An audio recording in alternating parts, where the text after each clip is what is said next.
Akhil മാരാറിന് social മീഡിയയിൽ ഭയങ്കര നെഗറ്റീവായിട്ടുള്ള കുറേ കമൻസും അതുപോലെ തന്നെ നെഗറ്റീവായിട്ട് ഓരോരുത്തർ വീഡിയോസും കാര്യങ്ങളൊക്കെ ചെയ്യാറുണ്ട്. അത് നേരത്തെ തൊട്ട് ഉള്ളതാണ്. ഇപ്പോൾ ഇലക്ഷന് നിൽക്കുന്നുണ്ട്, അത് കൂടി വരുന്നുണ്ട്.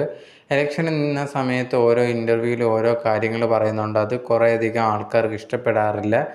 അത് പറയുന്നത് കറക്റ്റാണോ തെറ്റാണോ എന്ന് അഖിൽ മാരാർ എന്ത് പറഞ്ഞാലും അത് അഖിൽ മാരാർ ന്യായീകരിക്കാനും വരാറുണ്ട്. ഇപ്പോൾ ലേറ്റസ്റ്റ് ആയിട്ട് കൊടുത്ത ഒരു ഇൻ്റർവ്യൂവിലും കുറേയധികം കാര്യങ്ങൾ പറഞ്ഞിട്ടുണ്ടായിരുന്നു. ആ ഒരു കാര്യങ്ങൾ പറഞ്ഞതിന് പിന്നാലെ കുറേയധികം പേര് അഖിൽ മാരാറിന് നെഗറ്റീവായിട്ട് കാര്യങ്ങളൊക്കെ പറയാൻ തുടങ്ങി. അതിൻ്റെ ഇടയിൽ തന്നെ ഒരു ഇൻ്റർവ്യൂവിൽ അഖിൽ മാരാരും ഭാര്യയും കൂടെ ഒരു ഷോയിൽ പോയിട്ടുണ്ടായിരുന്നു. അവിടെ വെച്ച് ഭാര്യയെ ഇതേ കണക്ക് സംസാരിച്ചത് ഡിസ്റെസ്പെക്റ്റ് ചെയ്തു എന്നുള്ള രീതിയിലും കുറേയധികം നെഗറ്റീവ് കമൻസും അങ്ങനെയൊക്കെ കുറേയധികം അഖിൽ മാരാറിന് എതിരെ വന്നിട്ടുണ്ടായിരുന്നു. അങ്ങനെ ഇരിക്കുമ്പോഴാണ് ഇപ്പോൾ ലേറ്റസ്റ്റ് ആയിട്ട് അഖിൽ മാരാർ ഒരു സ്റ്റോറി ഇട്ടിട്ടുണ്ടായിരുന്നു. ഇതേ കണക്ക് നിങ്ങൾ എനിക്കെതിരെ നെഗറ്റീവ് കാര്യങ്ങളൊക്കെ പറയുന്നത് അങ്ങും അറ്റവും മൂല്യം കേട്ടിട്ടാണ് ഓരോ കാര്യങ്ങൾ പറയുന്നത്. ക്ലിയറായിട്ട് എല്ലാ കാര്യങ്ങളും ഫുള്ളായിട്ട് ഇൻ്റർവ്യൂ ആണെങ്കിൽ അത് കേട്ട് നോക്കിയിട്ട് നിങ്ങൾ മറുപടി പറയുക, അല്ലാതെ കുറച്ച് ചെറിയ ക്ലിപ്പോ കാര്യങ്ങളോ ഒന്നും കേട്ടിട്ടല്ല മറുപടി പറയേണ്ടത് എന്നാണ് അഖിൽ മാരാർ ആ ഒരു സ്റ്റോറിയിൽ ഇട്ടിട്ടുണ്ടായിരുന്നത്.